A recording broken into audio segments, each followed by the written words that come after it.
Ya, siap. Assalamualaikum warahmatullahi wabarakatuh.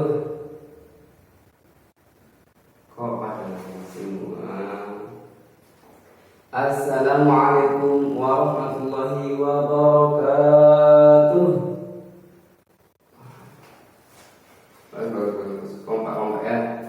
Semangat. Gimana kabar semuanya? Alhamdulillah baik. Alhamdulillah. Gimana pada lancar puasanya? Alhamdulillah lancar semuanya kan? Alhamdulillah. Ini udah minggu pertama, minggu kedua sudah puasanya lancar. Semoga sampai 30 hari penuh atau sebulan penuh bulan Ramadan kita puasanya lancar. Amin. Amin ya rabbal alamin. Sebelum kita memasuki materi, kita berdoa terlebih dahulu. Oke? Siapa yang memimpin doanya? Coba? Astagfirullahaladzim. Ada yang mau? Ya udah biar Bapak aja gitu. Oke? Kita berdoa sebelum belajar. Kita mengharapkan ridho dari Allah Subhanahu wa taala dan juga kemanfaatan dalam apa yang kita pelajari pada hari ini. Amin. Berdoa dimulai. Bismillahirrahmanirrahim. Raditu billahi rabban wa bil Islam dinan wa bi Muhammadin nabiyyan wa rasulan. Rabbi zidni ilma warzuqni fahman. Amin ya rabbal alamin. Kemudian yang sekali ini, oh ya, absen dulu. Ada yang belum hadir? Kita absen ya? Mana absen? Oh ya, Mas Doni mana Mas Doni? Mas Doni maju Mas Doni. Jangan di belakang. Udah gede, udah kelas 12 SMA, maju. Nah, duduk depan. Biar mendengarkan penjelasan dari Bapak nanti ya. Oke, kemudian yang kedua, Mas Angga mana? Rajin Mas Angga paling depan di sini, bagus. Pertahankan. Ini cowok yang paling rajin ini. Ya, coba ditiru teman-teman ya. Kemudian Mas Gunawan di pojok. Astaga. Mati dulu, kamu palanya naik. Maju. Nah, samanya Mas Angga ini masih kosong. Nah, bagus. Jajaran orang juga. Oke. Kemudian Mas Arifin hadir. Lagi izin kemana? Kamar mandi. Kemudian Mas Aska. Kemana Mas Aska? Telat. Astagfirullahaladzim. Mas Aska nanti dibilang sama Mas Aska untuk dipercepat lagi ya. Kalau dari sini jangan terlambat terus, nanti tidak mendapatkan poin. Kita itu ada sistem poin. Kalau poinnya udah penuh sampai 50 poin, maka teman-teman bisa mendapatkan hadiah dari Bapak. Hadiahnya nanti Bapak yang urus ya. Sesuai keinginan Bapak nanti pasti bagus, oke? Kalau nggak masuk sekali, poinnya dikurangi 2. Kalau telat, poinnya dikurangi 1. Gak bisa menjawab pertanyaan dari Bapak, poinnya berkurang 1. Jadi poin itu penting buat mendapatkan hadiah. Jadi karena semangat harus semangat. Nanti kalau kalian rajin, rapi, maksud tidak terlambat, tidak pernah bolos sekolahnya, selalu menjawab pertanyaan dengan benar, maka poinnya tetap bertambah sampai nanti mendapatkan hadiah dari itu. Oke? Makanya semangat. Hadiahnya nanti nggak ecek-ecek. Dari siapa yang perempuan sekarang? Yang perempuan Mbak Monika hadir ya. Terus Adik Kasida. Oh ya, Mbak Arum, Mbak Budayla mana? Yang gede dong sekarang Mbak Budayla. Siapa lagi yang belum disebut? Siapa? Mbak Putri. Oke, Mbak Putri hadir. Oke, Mbak Putri hadir ya. Oke, ini dulu ya. Kecuali Mas Askan yang ditunggu ya. Biar aja langsung nanti dibilangin ya ke temannya. Kamu terlambat ya. Nanti nilainya berkurang, poinnya berkurang. Jadi kita lanjut pelajaran selanjutnya. Jangan nggak boleh ngantuk, oke? Nggak boleh ngantuk. pelajaran saat ini kita mempelajari tentang tokoh-tokoh Islam di masa apa? Masa modern dan kontemporer. Ada yang tahu siapa aja? Gak ada yang tahu ya? Kemarin belajar tentang apa? Kemarin kan kita mempelajari tentang klasik. Jadi masa kemasan Islam di zaman klasik. Kalian masih kan? Zaman klasik itu pada tahun berapa aja? Ayo, dari tahun berapa zaman klasiknya? Ada yang ingat siapa? Mas Joni.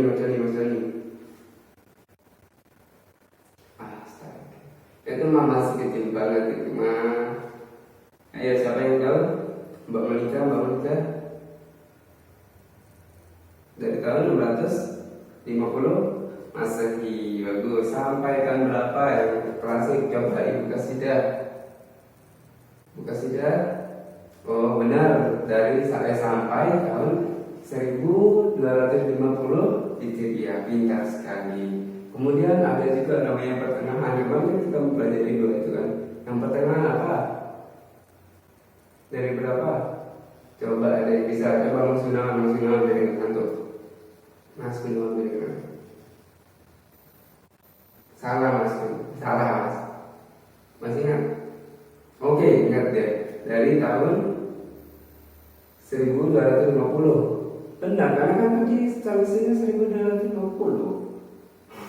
Jadi pertengahan mulai dari 1250 sampai tahun berapa? Sampai tahu pertengahan? Wih, pada tahun semua. Pada tahun semuanya jawab 1800 Masehi. Pintar sekali semuanya. Pada semangat. Senang kali kalau pada sama semua. Kemudian sekarang kita mempelajari tentang masa modernnya. Dulu kan masa klasik, kemudian masa modern. Nah, tapi yang masa modern kita belajar dengan tokoh-tokohnya. Oke. Kalau masa zaman dahulu yang klasik itu ada zaman-zaman di mana keemasannya Islam, naik tahtanya Islam. Orang-orang pada Islam itu tinggi pada zaman itu. Tapi sekarang ini kemana Islam? Kemana? Apa yang kalian lakukan? Kok berdiam saja? Coba, kemana Islam? Oleh karena itu kita pelajari ini untuk kita mengenal sejarah kalau Islam itu pernah berjaya. Ya, kemudian saat ini Islam lagi akan berjaya. Kemarin sudah berjaya pada zaman kontemporer. Ada tokoh-tokoh Islam yang mengangkat apa namanya derajat Islam. Tapi yang zaman dahulu masih ingat kapan? Di mana saja keemasannya apa namanya? Masa keemasan Islam pada zaman itu. Pada zaman klasik, pada periode klasik ada ini kan? Di Baghdad, pintar baru di Baghdad yang pertama itu di Baghdad itu pada siapa yang membangun di Baghdad itu yaitu Al-Mansur. Al-Mansur itu adalah apa namanya Abbasiyah kedua, Khalifah Abbasiyah kedua.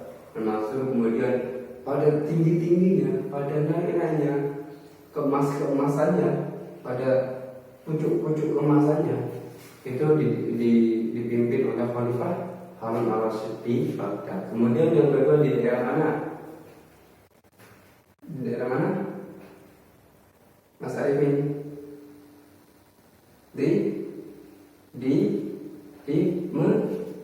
Mesir. Oh benar, Mesir. Dari Mesir. Kemudian mana lagi yang tahu? Mesir, Persia, Aspahan itu di Persia itu di Aspahan ya. Kemudian yang terakhir di Turki otonom. Nah, pada tahun kemarin kan sering nonton film-film yang ada di TV orang-orangnya ya. Ya masih ingat semua? Oke. Sekarang kita pelajari tentang orang-orang yang tokoh-tokohnya pada zaman sekarang, pada zaman yang kontemporer, modern. Ada yang tahu siapa saja? Belum ada yang tahu. Oke, kita pelajari sekarang. Yang pertama namanya itu Nur Miswari, adalah tokoh Islam dari Filipina. Filipina itu di daerah utara sana, utaranya Indonesia kan, Filipina. Nah, Nur Al-Miswari ini mendirikan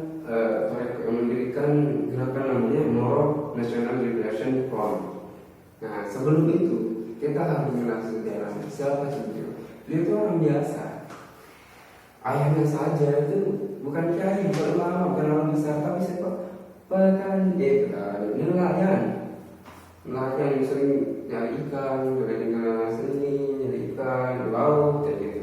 Itu hanya nelayan saja. Beliau juga seorang beliau Miswari ini mengikuti ayahnya sebagai nelayan, berpendidikan normal seperti kita, tapi beliau sering belajar. Dia yakin dan tetap untuk terus belajar dan belajar sehingga ketika dia lulus SMA dia mendapatkan beasiswa. Dia tidak memiliki biaya untuk kuliah pada waktu itu, tapi alhamdulillahnya Miswari ulama ini, tokoh ini, beliau mendapatkan beasiswa dari Universitas of Manila di Filipina sana. Dapatkan sana, satunya di sana, satunya di Manila sana.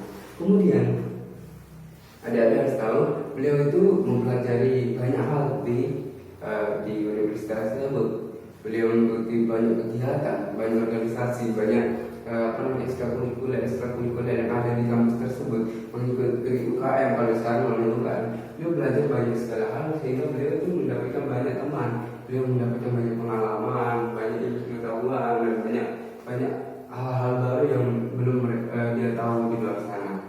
Beliau belajar, kemudian dia lulus. Beliau melanjutkan pelajaran pendidikannya di Universitas Filipina yang pertama. Tadi namanya siapa? Miswari di sini ya. Namanya Miswari.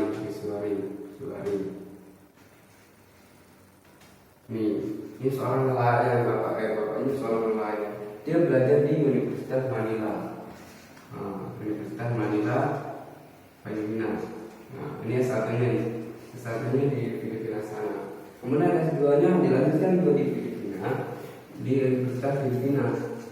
Nah, di Universitas Filipina juga di S2-nya di sana sama dengan saja. Kemudian setelah itu keluar dari sana, kemudian dia menyebarkan Islam di Filipina, menyebarkan pandangan-pandangannya yang pernah dia dapatkan dari ilmunya yang dia pernah dapatkan di universitasnya, yang dia pernah pelajari, dari buku-buku yang dia pernah baca, sehingga beliau bisa mendirikan perkumpulan atau gerakan yang disebut Moro National Liberation Front.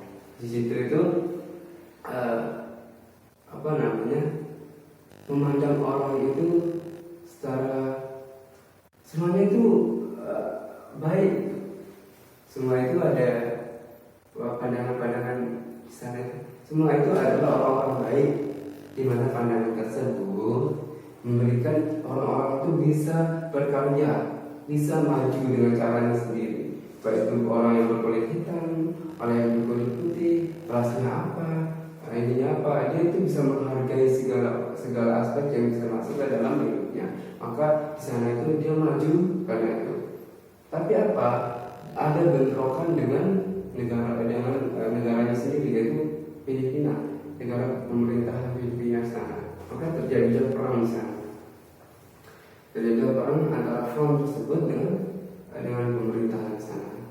Alhasil beliau diasingkan ke Mekah, ke Arab, diasingkan ke Mekah. Oke, itu yang pertama tadi. Miswari demokratis sekali orangnya, yang mendirikan Moro National Liberation Front, tokoh yang pertama. Kemudian tokoh yang kedua dari Amerika. Ada yang tahu siapa yang dari Amerika?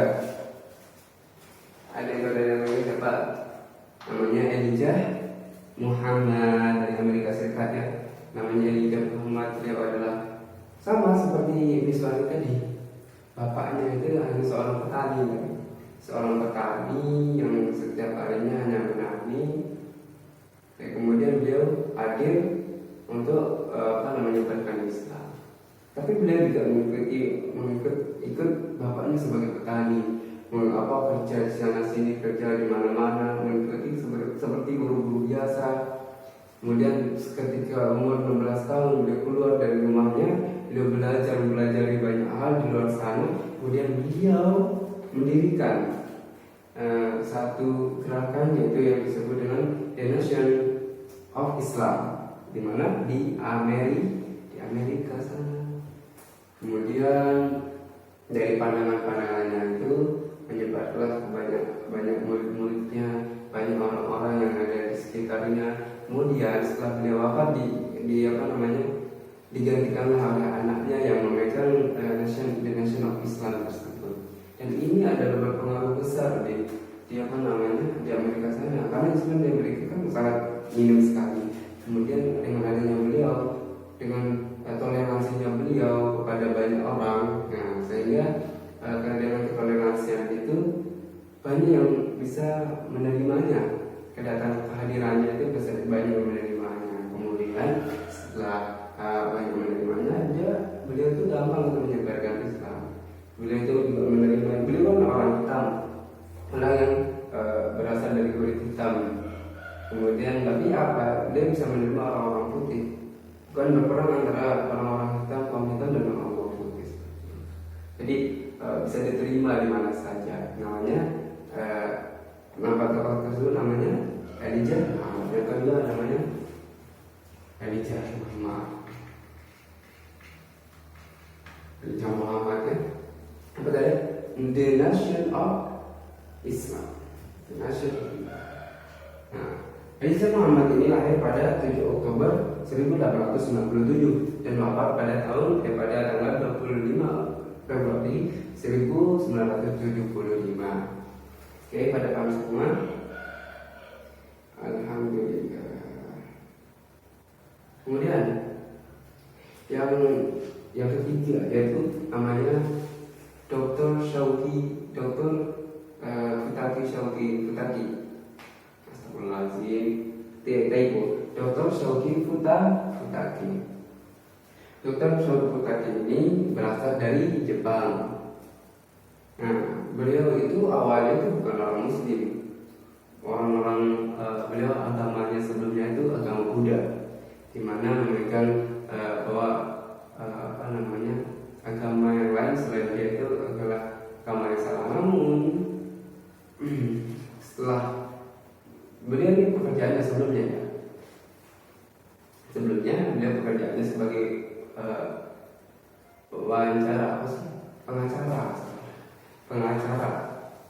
sebagai pengacara di Jepang sana pada tahun 1945, dan di mana beliau adalah pengacara untuk salah satu perusahaan, dan beliau juga menjadi pengacara di zaman perang dunia pertama. Lemes semua ya. Ada lemes semua ini. Nah, ayo pada berdiri. Ikuti bapak ya. Diri semua berdiri tanpa terkecuali. Ini semuanya. Nah, langsung buka.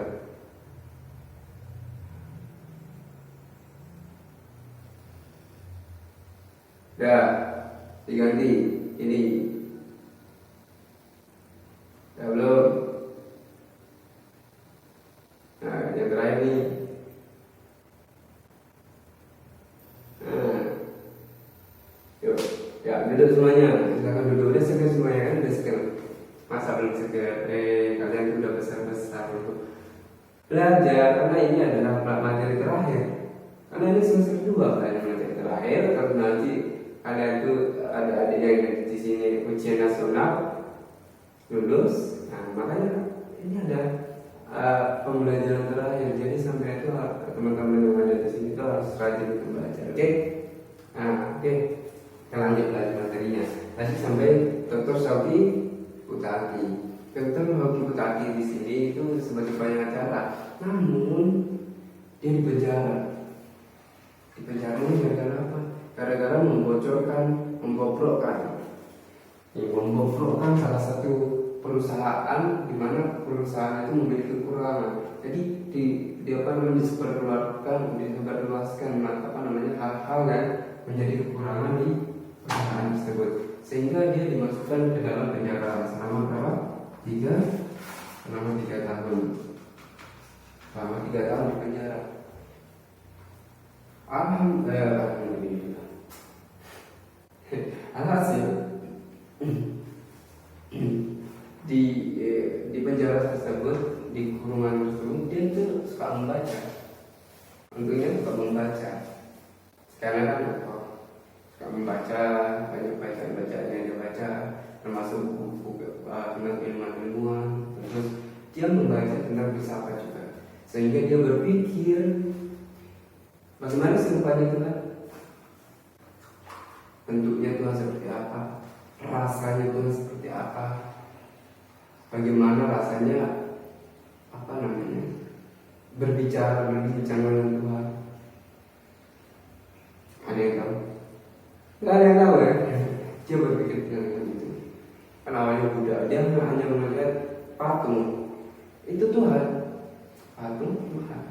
Tapi dia tidak bisa berbicara dengan patung itu. Dia tidak bisa mendapatkan manfaat dari patung itu. Jadi dia berpikir merenung selama hampir 3 tahun lalu. Dia merenung itu setelah dia keluar, pas 3 tahun keluar dari penjara, dia menemui seorang alim di sana yang menjadi salah satu pemimpin tokoh Islam di Jepang, ketua Persatuan Muslim di Jepang, namanya Abu Bakar Moritomo. Abu Bakar Moritomo. Moritomo di sini adalah gurunya dari Shauki Futaki tersebut. Datang menghampiri itu, kemudian bertukar pikiran. Apa yang dia pelajari pada zaman dulu kan dokter sama gurunya itu bertukar pikiran. Setelah bertukar pikiran, beliau berdua mendirikan membesarkan tadi persatuan Islam atau persatuan Muslim tadi, membesarkan. Kemudian alhamdulillahnya pada umur 67 tahun Shauki Futaki ini memasuki Islam. Coba dibayangin, 67 tahun udah tua sekali. Sedangkan kita tahu pada zaman sekarang ini orang yang berumur 67 tahun ngapain? Rebahan, lemes. Tapi dia semangat untuk mempelajari Islam. Ya, 67 tahun adalah umur yang sudah sepuh sekali, tapi dia baru masuk Islam pada umur segitu. Ya, setelah itu beliau setelah masuk Islam baru tulis sampai tahun 1975 beliau menyebarkan Islam di tanah Jepang, di tanah Sakura sana menyebarkan Islam. Sampai berapa coba ada yang tahu? Berapa orang yang masuk Islam di sana? Ada yang tahu? Masuk nama? Masuk apa? 200 kurang berapa? Mbak Rum, Mbak Putri, kurang semua. Yang benar adalah 20.000 orang. 20.000 orang di sini itu masuk Islam gara-gara orang sesepuh beliau. Orang sesepuh beliau yang baru masuk pada umur 67 tahun, masuk 67 tahun, tapi dia bisa mengislamkan sampai 20.000 orang. Bagaimana? Hebat. Karena kita tahu bahwa ilmunya itu sangat tinggi. Selain sebagai pengacara, beliau setelah masuk Islam, beliau menjadi dokter di Perang Dunia Pertama di Jepang sana. Jadi ketika ada peperangan, beliau itu ada pasien yang sakit, beliau mengobati dan beliau mengajarkan Islam kepada pasien-pasien tersebut. Jadi orang yang berjasa pada waktu itu, orang yang memberikan pandangan positif kepada orang-orang yang ada di Jepang pada waktu itu. Jadi beliau itu gampang dan mudah untuk memasukkan orang-orang itu ke dalam Islam, masuk Islam pada mualaf semua. Paham? Alhamdulillah. Kemudian dari 20.000 orang itu pada masuk Islam gara-gara apa? Ada yang juga karena toleransi dalam berpikir, menerima banyak hal tentang pandangan-pandangan orang lain. Jadi dia tidak berpikir hanya satu saja. Bangun. Tidur Doni, bangun. Pengen jadi dokter Syafie Petaki? Pengen? Bangun.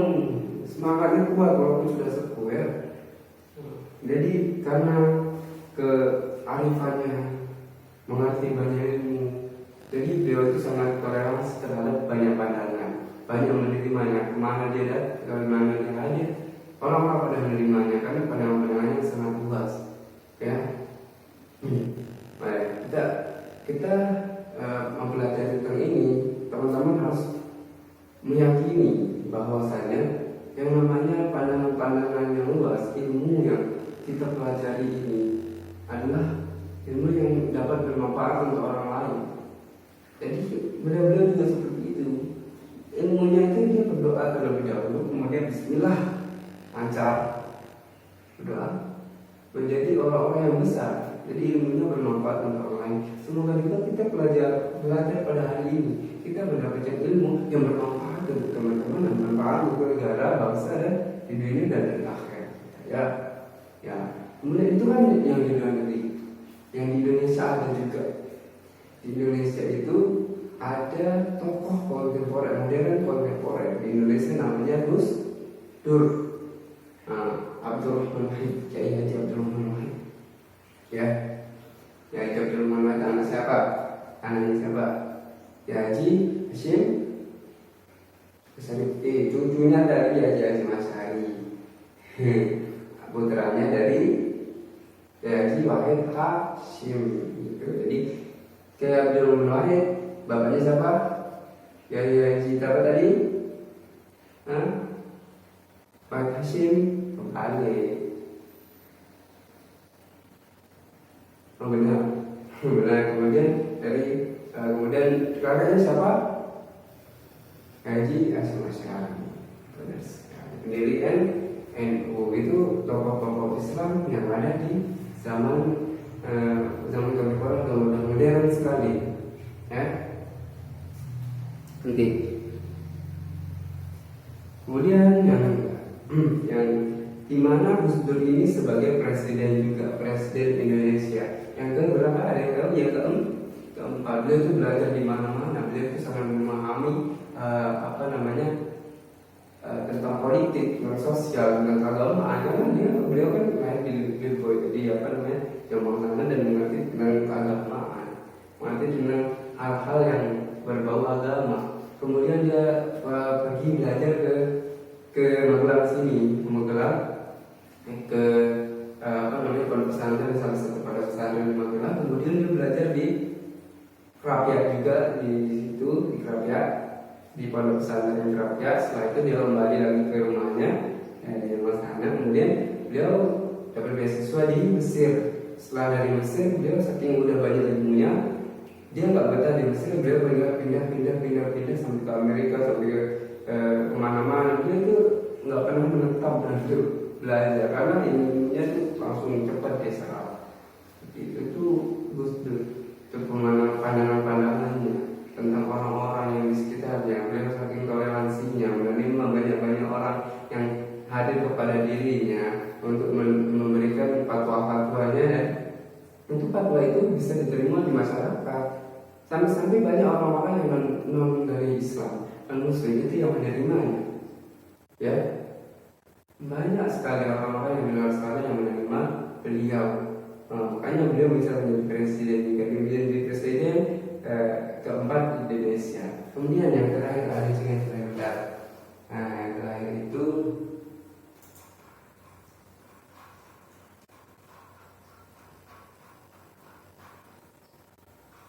Yang terakhir itu adalah Profesor Nurholis Majid. Ada yang tahu juga kan? Ada yang tahu juga. Profesor Hasan Majid ini adalah orang yang juga cerdas sekali. Ayahnya orang yang bukan dalam, yang dimana bertemu dengan ibunya itu dijodohkan oleh Kiai Haji Hasyim Asy'ari, dijodohkan, kemudian lahirlah Profesor Dr. Nurholis Majid di sini. Profesor Dr. Nurholis Majid di sini sangat pintar sekali. Beliau itu sangat cerdas dalam segala hal. Nah, pendidikannya beliau itu masuk ke Gontor, ke tempatnya Doni Gontor. Setelah dari Gontor, mempelajari ilmu agama, beliau ke universitas, bukan sebelumnya bukan universitas, yaitu YIN Sunan Gunung Jati ya. Pada ini Syarif Hidayatullah, Syarif Hidayatullah yang ada di Jakarta. Sekarang menjadi UIN Syarif Hidayatullah yang ada di Jakarta ya. Dia belajar di Jakarta sana. Kemudian dia mendapatkan beasiswa di luar negeri, sana. Kemudian balik ke Indonesia untuk menyebarkan anak-anak. Beliau juga suka sekali menerapkan fatwa-fatwa pengajian dari Buya Hamka.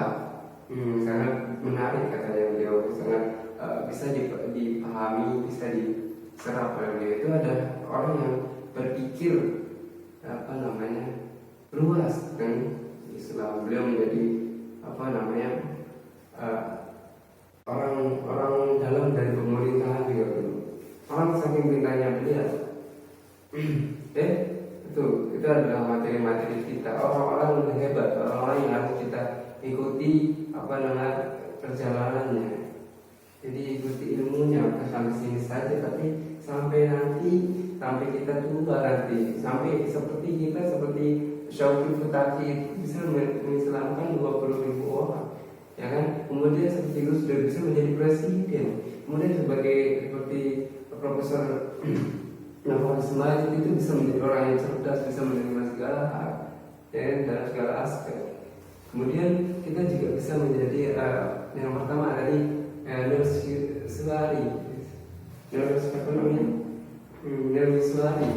Nursuari di sini bisa juga kita ikuti. Beliau itu sebagai orang yang sangat teguh, orang yang kuat, orang yang sabar, sama seperti Elijah Muhammad. Ya, dua orang itu adalah orang-orang yang bersabar dan tetap tekun dalam mempelajari agama Islam dan menyebarkan Islam di daerahnya masing-masing. Oke. Itu kesimpulannya. Kemudian sekarang ini saya ingin menanyakan pertanyaan kepada adik-adik yang di sini, teman-teman yang udah dewasa, yang udah besar-besar, masa sudah paham tadi pada ngantuk semuanya. Astagfirullahaladzim. Kenalan bangun jangan dengan HP mulu. Ya. Pertanyaan yang pertama, kita juga bukan pelajaran yang hari ini, tapi kita mempelajari hari kemarin. Ya, pertanyaan pertama, di manakah masa keemasan Islam pertama kali?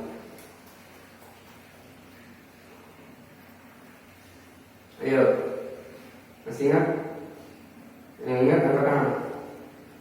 Bagus, semua yang katakan di mana? Di Baghdad. Kemudian yang kedua, pertanyaan kedua, tokoh Islam modern dan kontemporer yang berasal dari Filipina namanya Nur Misuari Binder semua. Kemudian yang terakhir, salah satu tokoh Islam masa modern dan kontemporer di Indonesia siapa? Salah satu saja.